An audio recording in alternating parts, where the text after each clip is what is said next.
Hello,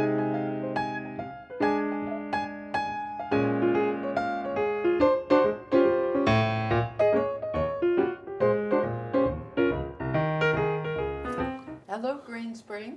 I'm Doreen Provost, one of your hosts today, along with Reverend Jim Bell, who's joining me, and we are going to be welcoming two lovely ladies from Riderwood, our sister facility, who are members of an organization there that is of great interest. We've appeared with them, or we're working with them today at the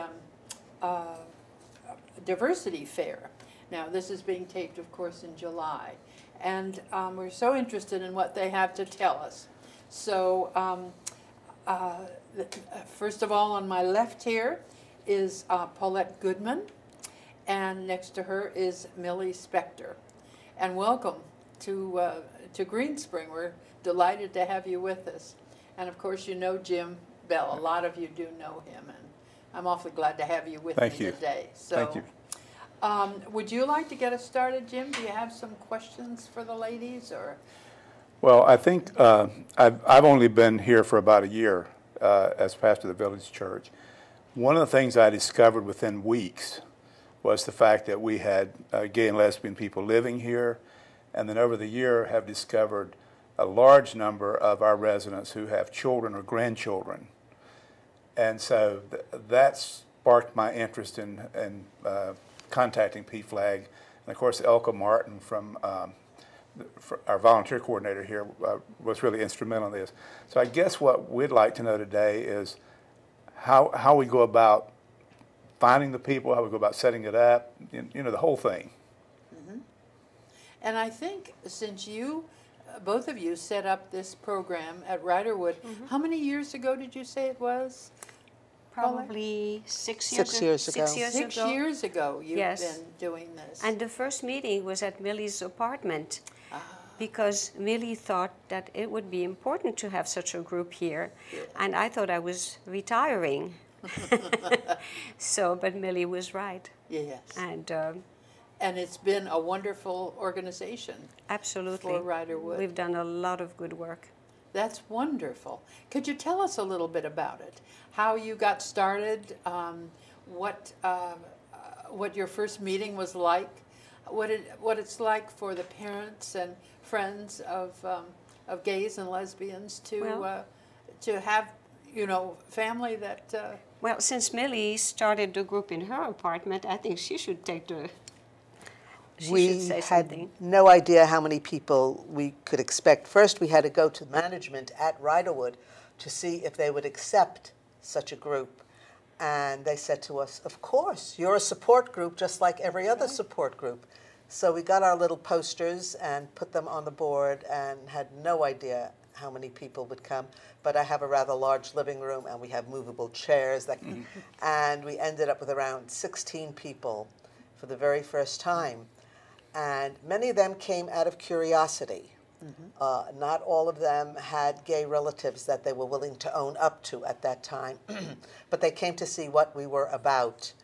And there wasn't that much interaction other than just seeing who's there and what they were willing to talk about and what they felt comfortable talking about. But we felt we had enough of interest shown at that meeting that we set up a room to have a regular room for regular meetings, and we set the fourth Wednesday of every month. In the parlor, there's a parlor at Riderwood that traditionally holds 10 to 12 people, and we outgrew it very quickly, and then we had to go scrounging around to find another room, and we've since moved to our third room, and we have our meetings now.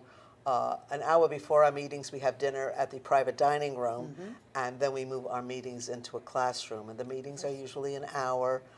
Sometimes we have guest speakers. Sometimes we have videos. Quite often, we have shared experiences. That's really what's very important, for people to come and talk or listen, hear how other people have dealt with having a gay relative or a gay friend or gay loved one. and how they felt about the coming out and how they felt about the progression. And quite often we've had people that have married or have been partnered for a long time, and their parents live at Riderwood. And then they came and sat in on the meeting with us, and that's always a very, very special time. Oh, I'm sure. And one thing you said, Paulette, and I think we ought to emphasize that before we get much further, is the need for confidentiality. Yes. People need to feel that this isn't going to be something that's talked about over dinner with other people. Exactly. We can talk about situations because they do help other people, but we do not talk about names of people. And the other reason we started the group at Riderwood is that the last 5 years there's been an awful lot going on in the government and in the news about gay issues, and we wanted people to be comfortable to talk about it and to educate our community. So it was twofold: support and education, and it works very well. Well, one of the things I was going to ask Jim was, how do we go about starting a group? Well, they've already told us how they do it, and I think we got a pretty good start today because people who came to your booth, and again, remember, this is July, we're sitting here talking, they came to your booth and talked to you and then signed up as being interested. And so I was expecting, when you said 16, that I was thinking 10 or 15 people. I think we had 32 people sign up to at the wonderful Diversity Expo. Right. So there are a number of people here that would be interested.